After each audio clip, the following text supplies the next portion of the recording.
Good evening, everyone. I'm Chris Percy, and on behalf of everyone at MoveOn Civic Action and our partners, Indivisible, Working Families Power, Public Citizen, Win Without War, About Face, Veterans Against War, and People's Action, we are grateful you could join tonight's national call, Healthcare, Not Warfare. I want to start by naming who is most impacted right now.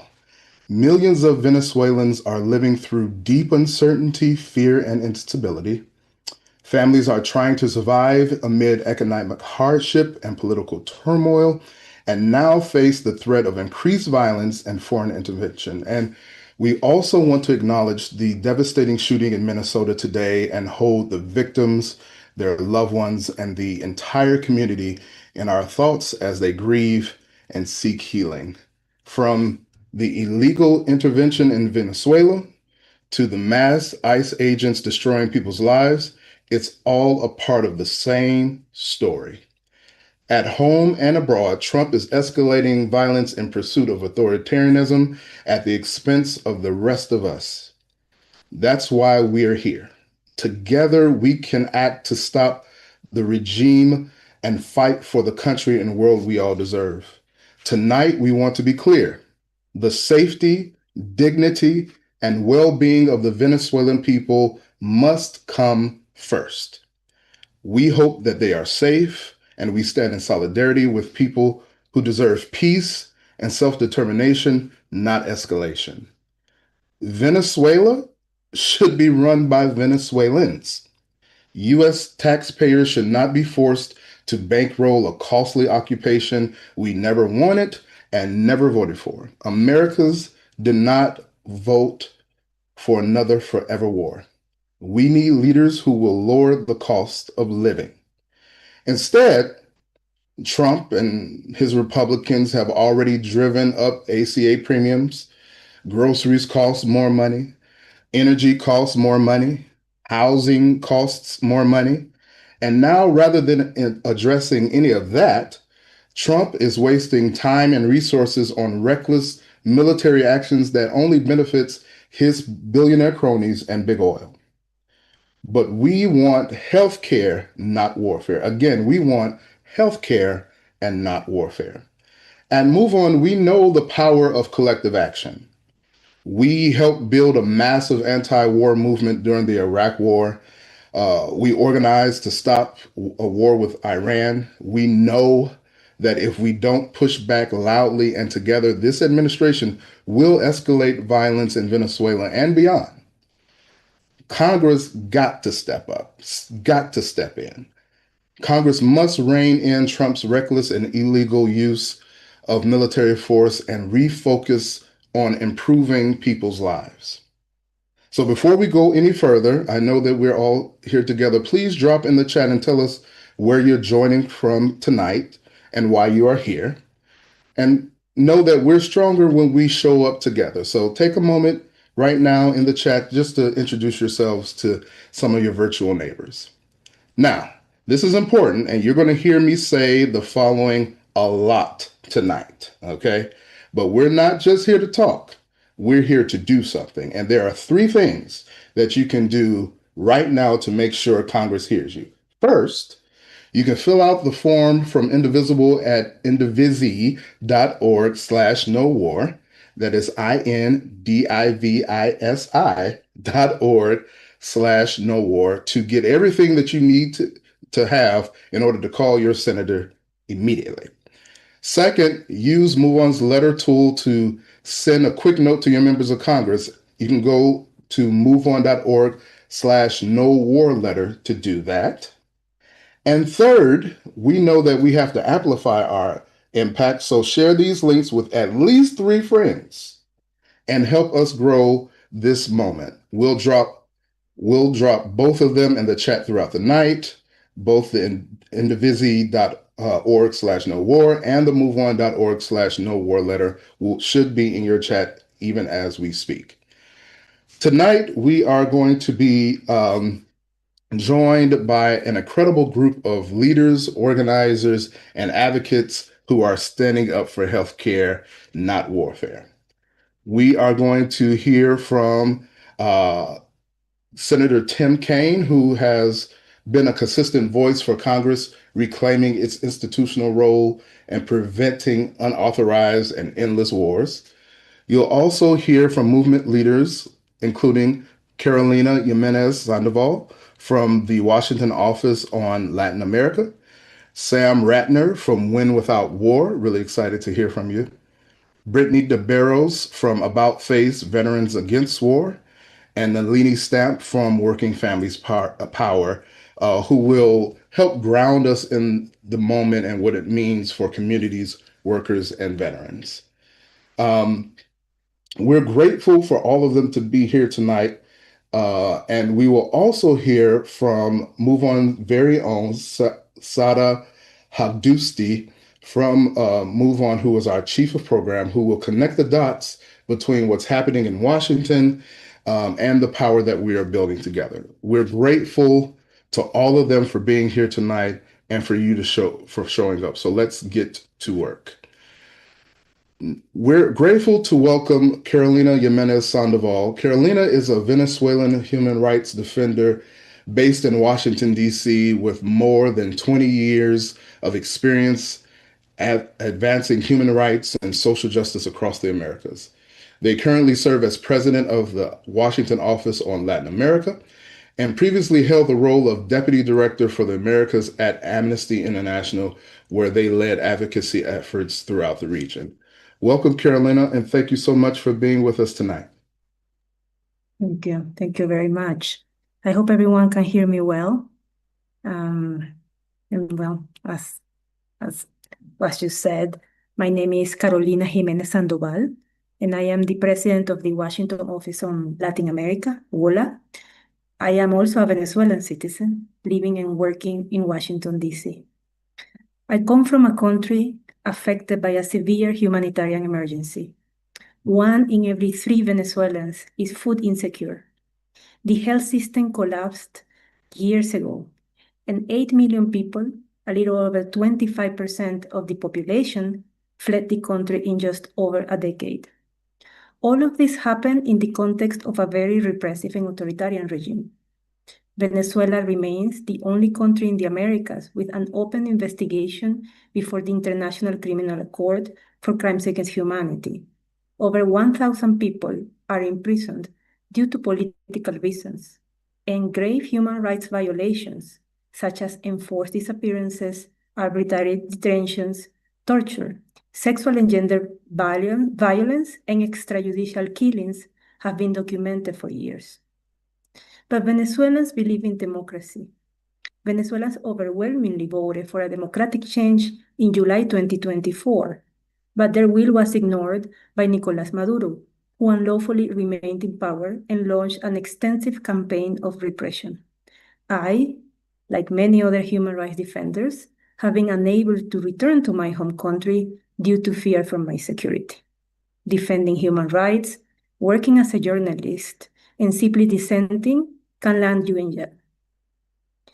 But despite all of this, the Maduro government's long-standing record of human rights violations does not justify a U.S. military intervention that breaches international law.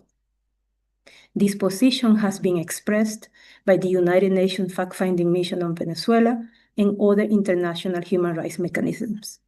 The most recent U.S. actions create a worrisome precedent for the Latin American region. The UN Secretary General, the UN High Commissioner for Human Rights, and multiple governments worldwide have raised alarm about the actions of the Trump administration, which could further generate regional polarization and unrest. It is essential that efforts now focus on de-escalating tensions, protecting civilians, and producing a peaceful and a democratic transition. The Trump administration's return to gun-bow diplomacy and disregard for international law damages U.S. position and standing globally and alienate important allies. WOLA calls on the administration to end these unilateral actions and support a negotiation process centered on the rights of Venezuelans and on democracy. We believe the U.S. Congress should assert its oversight power over the executive branch to investigate the 32 unlawful boat strikes and at least 115 extrajudicial executions that have occurred since September 2025, as well as request extensive details about the administration's policy towards Venezuela for the coming months. Beyond supporting a world powers resolution on Venezuela, the No War in Mexico resolution, and others that may be introduced, members of Congress should forcefully speak up about the Venezuela's grave human rights situation and the need for the administration to support a democratic transition in Venezuela, led by Venezuelans and not U.S. economic interest. Thank you very much. Thank you so much, Carolina, for reminding us why this fight matters for families here at home and for communities abroad. Thank you for your leadership and your vision and standing up in this moment. And we're going to keep pushing for healthcare, not warfare. We're really going to land on that message. We're really glad to be joined tonight by Congressman Greg Casar. Many of you know Congressman Casar as a former labor organizer who's been a consistent voice for working people and an economy that works for families, not corporations. In Congress, he's helped lead the fight for workers' rights through the PRO Act, reproductive freedom through the Women's Health Protection Act, and healthcare as a basic right through Medicare for All. He's also focused on building strong union jobs in the clean energy economy, and he has delivered real results for Texans, securing millions in funding for veterans and seniors and everyday families. We are so grateful to have him back with us tonight. Please help me and welcome Congressman Greg Casar. Good evening, Congressman. Good evening, Chris. Thanks so much for having me. I'm Greg. Thank you for the really kind introduction. And look, my entire adult life, politicians have been starting wars for regime change and to make their corporate donors profits. They always promise that those military actions will be quick and swift and easy. And then we find out that for years and years and years, our men and women in uniform are put in harm's way. We use tons of our limited public dollars, just get sunk into these endless wars for oil.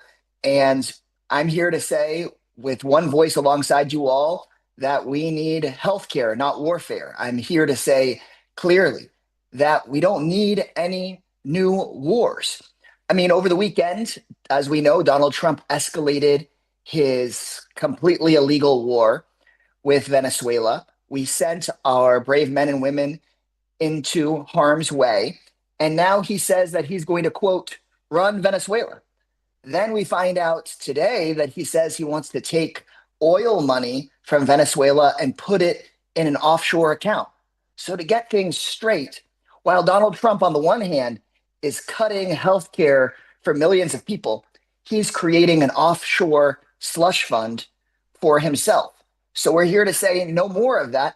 And I want to say clearly to everyone on this call that your voice really matters. Calling your members of Congress matters. Organizing in your communities matters and makes a huge difference right now, because we cannot be stuck in a long-term war with Venezuela. We can't have invasions of Colombia or Greenland or all these other places that Donald Trump and his lackeys have now threatened to invade. Look, this is a moment for a massive peace movement like we have seen here in our recent history, because peace is actually what can bring us greater prosperity for everyday people, not just for oil companies. And peace is actually what will keep us safe. What Donald Trump is doing in South America is not keeping anyone safe. And unfortunately, I do not think it's going to provide peace or democracy for the people of Venezuela when Trump is clearly just focused on profits for oil companies and for his donors, and it isn't making us any safer. And so when millions of people speak up and say we will not allow Trump to take us into war, not in Venezuela or not anywhere else, that is really our only path, and we need everyone on this call. So thank you so much for having us, and I know you can do it. Thank you so much, Congressman, both for your leadership and grounding us in what's at stake at this moment and reminding us that peace really should reign.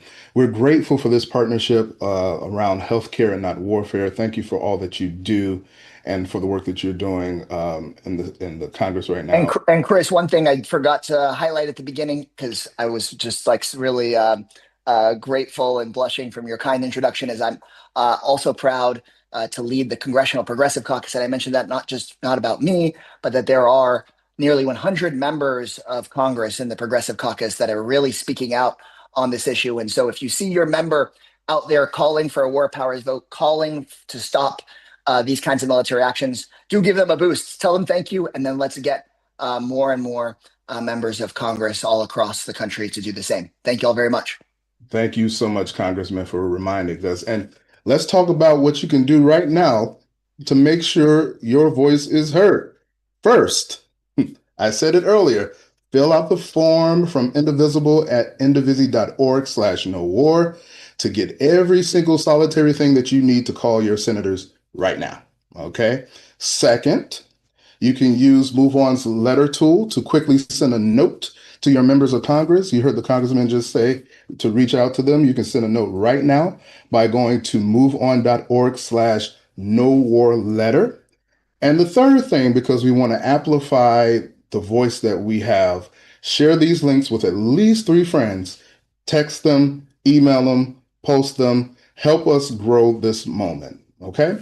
Every call, every message, every share counts. Together, we can make sure that Congress hears us loud and clear. We want healthcare, not warfare. In the chat, we say we want healthcare, not warfare. Joining us now is Sam Ratner. Sam is Policy Director at Win Without War, where he works for a more democratic, peaceful, and just U.S. foreign policy. Before joining Win Without War, he worked as an analyst with the Armed Conflict Location and Event Data Project. Say that 3 times fast. A columnist on politics and security with the Public Radio Exchange and the Inkstick Media, and a freelance journalist. Oh, he has a resume. Good evening, Sam. Thank you so much for being with us tonight. Welcome to the call. Thank you so much, Chris. I appreciate it. Hey, everyone. My name is Sam Ratner. I'm the Policy Director at Win Without War. And I just want to say I have so much gratitude for all of you who've shown up to take action in this vital, vital moment to support healthcare and not warfare. I'm going to talk about some of the rhetoric that we've heard about what this administration is up to in Venezuela and how we can respond, and about what this administration is actually up to in Venezuela and why it's so important that we take action to stop them. We've seen Trump's allies try to paint this coup as being about democracy and about drugs, but it's not about either of those things. We can start with the drug point. Donald Trump loves to say that attacking Venezuela is about ending the overdose crisis and getting drugs off our street, but we know that's not true. For starters, Venezuela simply is not an important site in the supply chain of the drugs fueling the overdose crisis in the US. Even if we accepted the nonsense war on drugs logic that violence against drug traffickers can curb drug use, it still wouldn't make any sense to have this kind of violent coup. And more to the point, if Donald Trump really cared about the overdose crisis, he wouldn't be working overtime to kick people off Medicaid and defund proven treatment programs. Now, the democracy argument can be stickier sometimes. We've seen major media outlets like the Post and the Times publish editorials saying, well, Maduro was repressive and corrupt, so him being removed from power must be good. And as you heard from Carolina, people have very legitimate grievances against Nicolas Maduro. We don't have to waste our breath telling them he's some kind of great guy.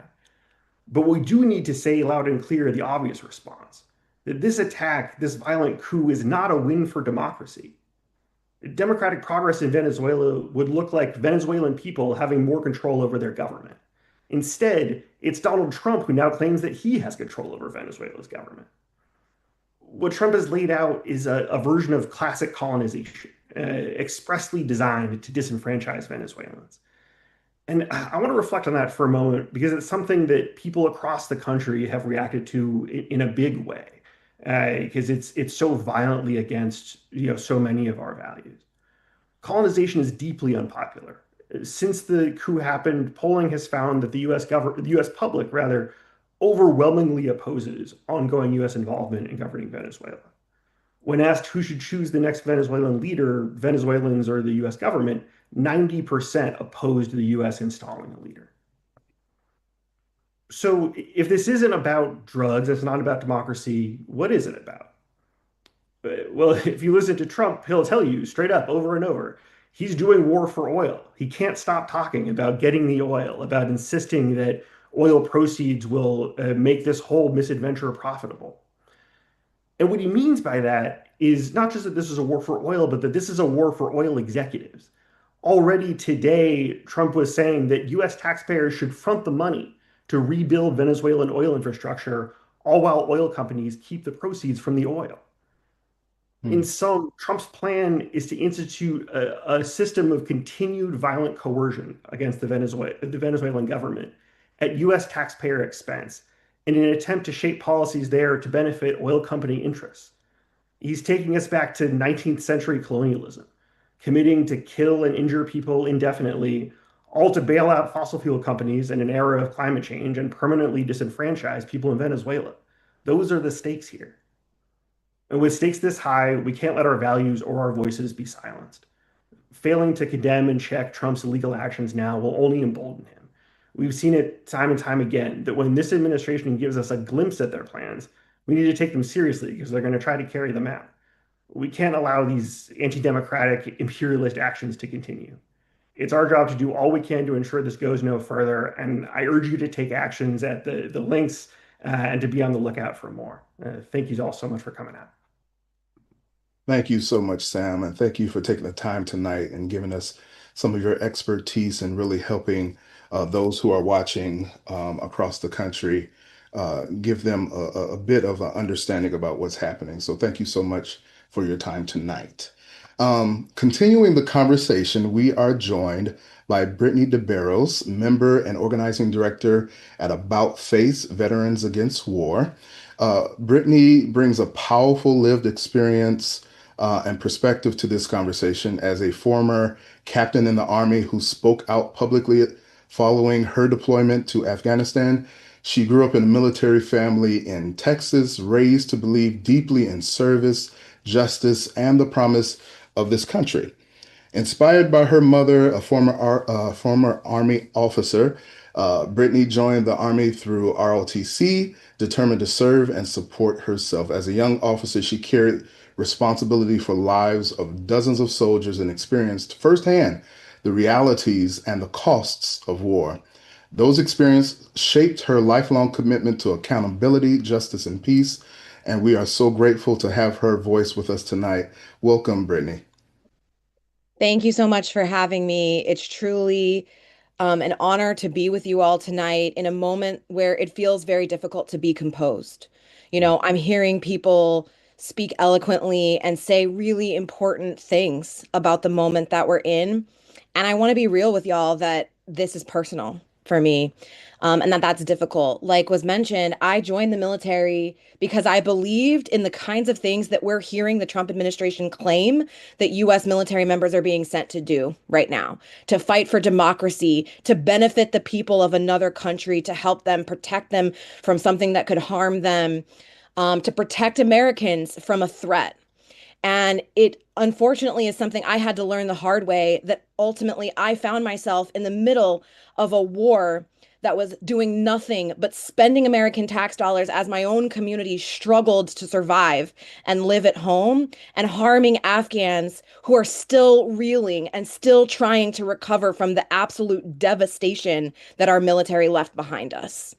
For me, it's disgusting to see any elected official continue to lie to the American public after decades of lies in a moment where Americans across the country are struggling to pay for groceries, don't have health care, are working multiple jobs, and are still struggling to afford rent, or just to put their kids in daycare.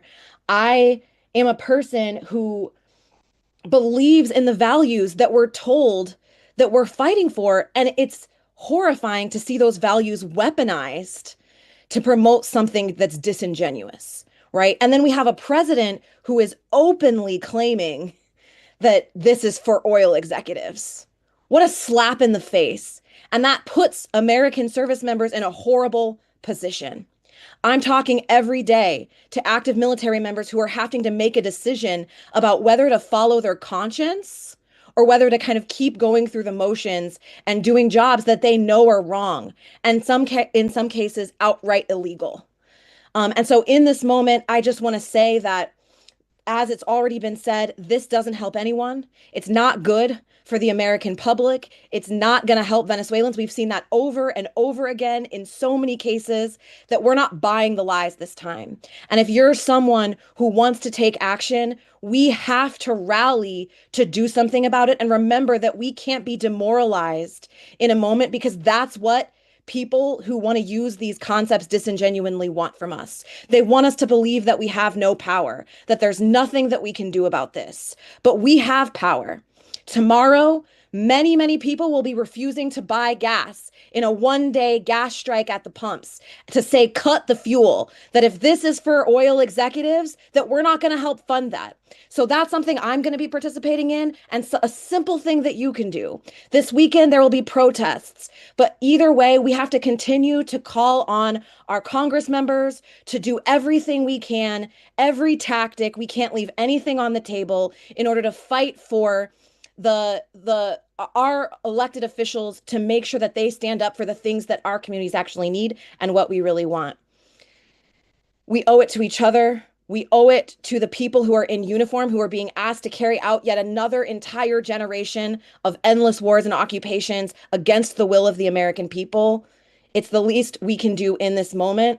And we owe it to the people in Venezuela, who are going to be the ones most impacted by unchecked military aggression. And that's the thing that motivates me. And I hope that that's the thing that you hold in your heart as you take action tomorrow, the next day, and in all the days to come. Whew, thank you so much, Brittany. Thank you for your service. Thank you for your passion. Thank you for your commitment to accountability and for being a leader in this moment. It is not easy to do that. So I want to just take this moment to say thank you, Brittany, for being a leader in this moment. Our next speaker tonight is someone who is no stranger to activism. Nalini Stapp is a progressive activist, grassroots organizer, and leading national voice on racial and economic justice. For over a decade, Stapp has worked to build a multiracial, economically just society through progressive electoral campaigns nationwide and abroad. As National Director of Strategy for Working Families Power, Stapp transforms grassroots energy into voter turnout by harnessing the strength of social movements into people power at the ballot box. And she is wonderful on Real Housewives of Everything. Please welcome to the chat, Nalini Stapp. Oh, thank you very much, Chris. Thank you, MoveOn, all of the partners on this call as well. I won't be long, but thank you all, everyone, for joining tonight. Yes, I'm Nalini Stamp, and with Working Families Power. And truly, this kind of solidarity matters, and I feel it. So this is amazing. So let's be clear. What Trump, Stephen Miller, Marco Rubio, and the rest of this filthy administration did in Venezuela is not about drugs, safety, or democracy. It's about greed. It's about benefiting billionaires and oil companies at our expense. For me, this is also personal. I was 14 years old when George Bush declared we would invade Iraq in my name. I grew up in New York City. September 11th was my fourth day of high school in Manhattan. And I remember what it felt like to watch a president use fear and lies to justify a war while people at home were suffering. And just like I did then, I reject this now. Not in my name, not when my family is struggling, and not when our communities are hurting. Trump sold out working class voters, every American. He said he was going to lower prices and make our lives better, but instead he's enriched himself and his cronies by billions through tax breaks, backroom deals, and rolling back regulations meant to keep us safe. And now he's committed all of us, the American people, to the cost of a military occupation in Venezuela. And who knows where else? I'm Caribbean. I am Puerto Rican and Belizean, and in Puerto Rico, they have been using this as a staging ground to reoccupy that island. And I am not going to sit back and watch our country destabilize Latin America again.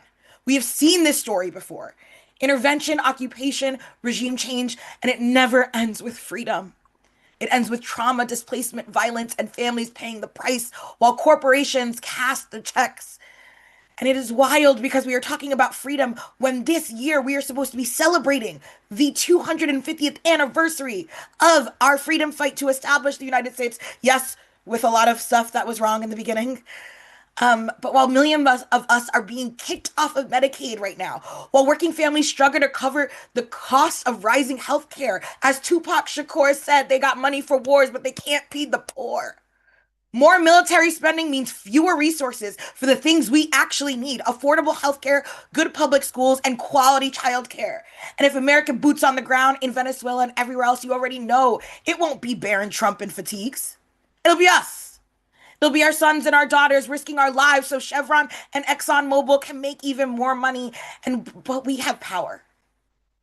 We're seeing it tonight, how we show up in our communities to protect each other from ICE kidnappings and killings, how we mobilize in the streets, how we come together in moments of crisis, and how we showed up at the polls last year to send a big, fat, get lost message to Trump and his cronies. So tonight, we're demanding Congress do its job and hold these criminals accountable. We are the many, we are the majority, and we will fight against the very few. And together we say, not in our name, not in our country. We can make America work for us all, but only through unity, collective action, and the courage to fight back. I'm proud to be with our, members of Congress, our partners who helped put this call together again. If you like what we do at Working Families Power and want to be a part of it, text "no warfare," all one word, to 70303. Oh my God, 70303. Again, text "no warfare" to 70303. And we'll connect you to your member of Congress right now. Thank you so much, everyone. Thank you so much, Nalini.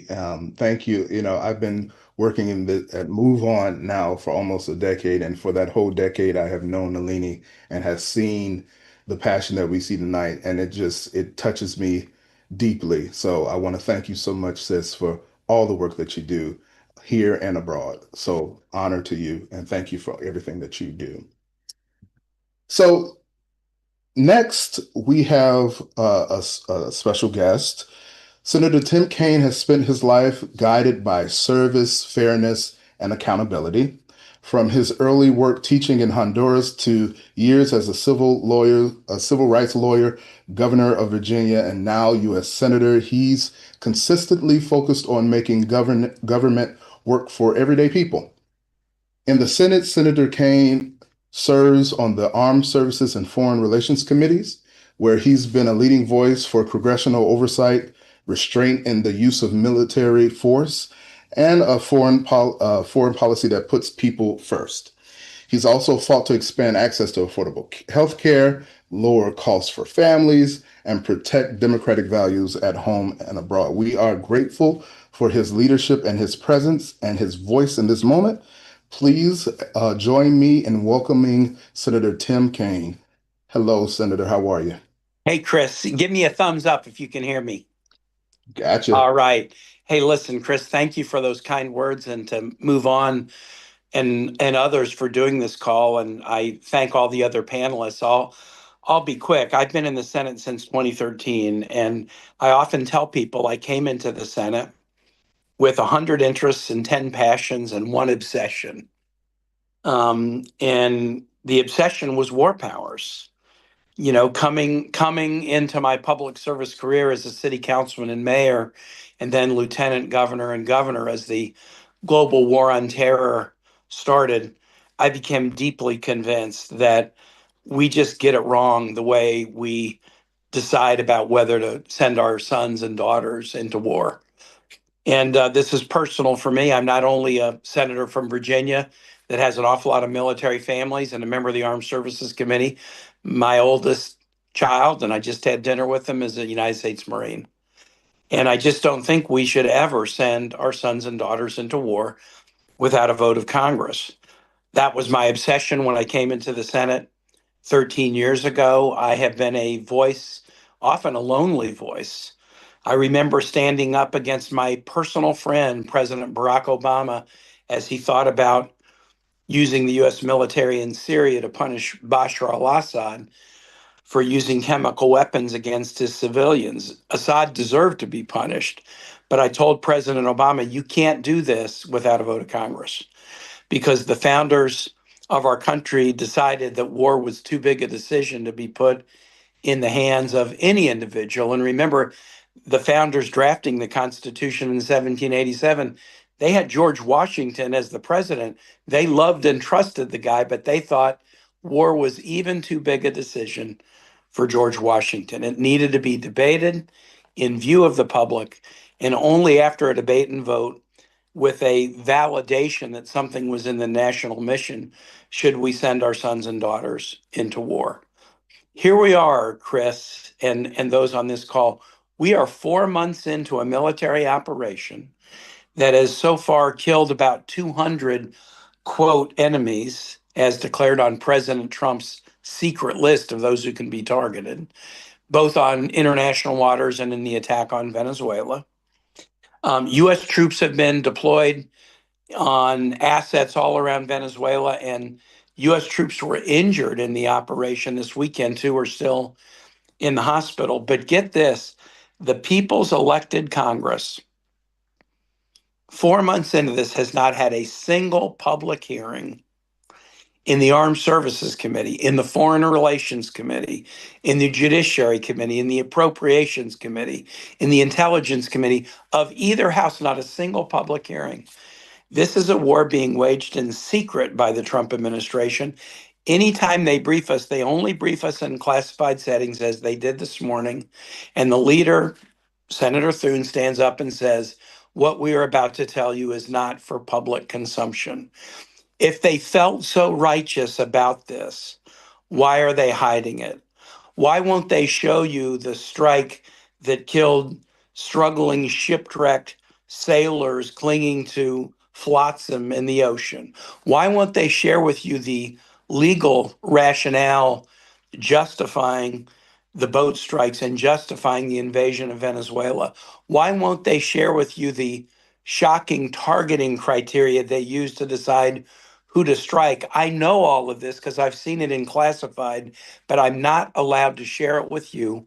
And I'm not allowed to share it even with families in Virginia whose kids are deployed, who are asking me why, what's the rationale, for how long. It's time to get this out of the classified setting and before the American public. My effort to do this has been the filing of this War Powers Resolution, and we'll have a vote tomorrow morning.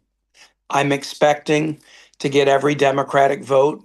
There's at least one that I think is still grappling with it, but I think I'll get every Democratic vote. I expect I'll get 2 Republican votes, Senators Paul and Murkowski, who have been voting with me on the proposition we shouldn't be at war without a vote of Congress. And I do know that there are other Republicans who are kind of grappling with this. I forced them to vote on this a couple months ago when we were amassing military assets around Venezuela, but many voted no, and they said President Trump's only bluffing. There's not going to be an invasion. This is just a bluffing tactic. Well, now we've not only invaded and deposed the president and arrested him and put his henchmen in power instead of the opposition leader who won an election by a 2-to-1 margin a year ago, but we've announced that we're seizing their oil and trying to manage the economy. This administration can't run the U.S. economy. Housing is up, food is up, healthcare is up, childcare is up, energy is up. We can't run the U.S. economy, and they're claiming that they're going to seize Venezuelan oil and run the Venezuelan economy. So I'm making the case to my colleagues, and anything you can do in reaching out to House members or senators, and just say this: if you vote that Donald Trump doesn't have to come to Congress to wage war on Venezuela or any other nation, you're voting for your own irrelevance. And you may look in the mirror one day, just like so many looked in the mirror after their votes on Iraq years later and regretted it. You may look in the mirror one day and deeply regret this vote. But if you vote that we shouldn't be at war without a vote of Congress, that is a vote you will never regret. You will never regret voting for your own relevance. You will never regret voting that this president or any president should have to come to you to justify to you and the nation why a war is in the national interest. The vote that I'm putting before the Senate tomorrow is a vote that anyone voting with me will have no doubt that they will ever regret that. So many people who've cast war votes have come to regret them later. I'm asking my colleagues to cast a vote that they'll never regret, that the nation shouldn't be at war, and we shouldn't send our sons and daughters into war without a vote of Congress. And having Chris, you and MoveOn and others with us for this super important principle means a lot.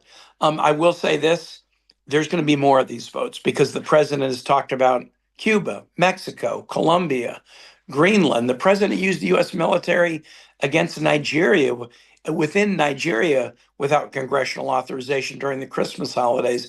I'm going to force the Senate to vote on all of these and to vote. Are you relevant? Do you care? Do you want to be consulted, or do you want to just give the president a green light and a blank check? And having your help means a lot. So thanks so much for having me on tonight. Thank you so much, Senator Kaine, for not just your steady leadership and moral clarity, but also your decades-long commitment to service and diplomacy, and truly, even the historical context you gave today was so eye-opening. So thank you so much for grounding us and letting people know what's at stake, and letting people know what you're doing even now. And we are really heartened by that. So thank you so much for being with us tonight, Senator Kaine. So much energy and power to you. Thank you, sir. Thanks to everyone. So much. Appreciate it, Chris. Yes, sir. Our final speaker tonight is no stranger to standing up against war. I am so pleased to introduce to you and to welcome to you MoveOn's Chief of Program, Sada Hagdusti. Good evening, Sada. Hi, everyone. All right. Hi, everyone. I'm Sarah Higdusti. I am the Chief of Program here at MoveOn, and I am so excited to be here with you today. I just want to reiterate again, we are at a flashpoint here. And I know that when it comes to issues like this and moments like this, when the fear and pain is so real, it can feel like we might not be able to create change. And we just had a senator on this call that told us we do have power. The Senate is going to vote this week. It is really exciting to see the way Senator Tim Kaine laid this out. We have Democrats who are holding together, but need reinforcement, need to know that when they are showing up for us, we hear them and we see them. And there are Republicans who are considering this because we know that even though this country disagrees on a lot, the one thing we all share is that we know that we don't want more forever wars. We want to see money being spent on healthcare. We want to ensure that our groceries are affordable, that people can live lives with dignity, as opposed to driving these kinds of reckless actions that wreak havoc across the world and fundamentally make us all less safe as well. And here's the thing. If you are talking to others and they are asking you, what will happen if we don't act? The answer is this will get worse. Again, the senator just told us that a few months ago, no one thought that this what is happening now would happen. They thought it was a bluff. So we cannot assume that Trump is bluffing when he is talking about doing this in Nicaragua, in Cuba, in Iran, and in Greenland as well. It is up to us to push back like we have so many times before when it came to the war in Iraq, when it came to stopping a war with Iran, to do what we have done and show the strength of our power. And here's the thing, momentum is on our side. This weekend, MoveOn launched a petition for that was clear that we do not want an occupation in Venezuela. Within the first 24 hours, we had 50,000 people sign on, and right now it is over 100,000 people strong. And we know it will grow every single day because as this continues, people are going to get more and more outraged as they keep getting kicked off their healthcare, as they can't afford groceries, watching our troops, watching them being put at risk needlessly while all of this is happening. It is something that is outrageous, and others will continue joining us. And here's the other thing. We know that this Friday, oil executives are going to DC to talk about the future of Venezuela. Trump just tweeted that he wants a $1.5 trillion military budget. And let me remind you all, the Pentagon is the only department that has never once passed an audit. That doesn't even mean that they are not corrupt. It just means that they don't even really know where their money is. But Trump wants to give them more money while taking away real things that people in our communities rely on day in and day out. So that's why today we're asking you to do three very critical things. One, fill out a form from Indivisible at indivisi.org/no war to get everything you need to call your senators before they're making this vote. Second, use MoveOn's letter tool to send a quick note to members of Congress, moveon.org/no war letter. And if you've already done both of that, talk to three friends. Get them to take action on this with you. And if they say, but why? Let them know that oil executives and other corporate war profiteers are pounding the pavement in Congress right now, saying that Congress doesn't need to worry about this because people like us don't care about foreign policy. With each petition signature, with each phone call, we are going to prove them wrong. And just like members of Congress regretted their war in Iraq, a huge part of that was because people like us did not let them forget that vote, and we will be doing that again. So please do ensure we are building this movement because we need as visible and as public a pushback right now to not only ensure Trump is reined in, but that this does not get worse. And to finish up, I also want to just say, I grew up in Australia and I was really lucky to be able to interact with a lot of Indigenous culture there. And in moments like this, I always think about the words of the Indigenous elder Leela Watson, who said, "If you came here to save me, you are wasting your time. But if you are here because your liberation is bound up on mine, then we can work together." For everyone who has family in Venezuela, and for folks who has had family and connections where people have risked so much to fight for democracy, to fight for their rights, I want to say, I know your liberation is bound up in mine. And we will not forget the effort and that hardship. And we are here and we are in this fight together to ensure that Venezuela is governed by Venezuelans and not a strongman. My liberation as someone who's from Iran is also bound up with the liberation of protesters in Iran who are right now going through such tremendous hardship. And again, There are so many people in this country and around the world who are every day pushing for freedom and pushing for our rights. And it is in that where we will forge our freedom and not in the actions of interventions by authoritarians. And I also want to say our liberation tonight, especially, is bound up in justice being delivered in Minnesota after ICE murdered a woman there tonight. This type of militarism fundamentally makes us all less safe. When Trump is emboldened to respond with violence around the world, that violence also escalates here, and we are seeing that. Strong men promise us freedom while only delivering wealth and opportunities for their cronies. Movements like this one is where the rights we have always been forged. Movements like this one, when working people are connected together, is where our safety comes from. So today, I am so grateful for the work of all of those who have pushed for peace in the past, for the work that people like you are doing today, and the future that we are building, where the default is diplomacy, and when the default is people working together to ensure that we all have freedom, we all have dignity, and we can all live and thrive without this constant fear of violence. Thank you all so much for your time and for all of your actions.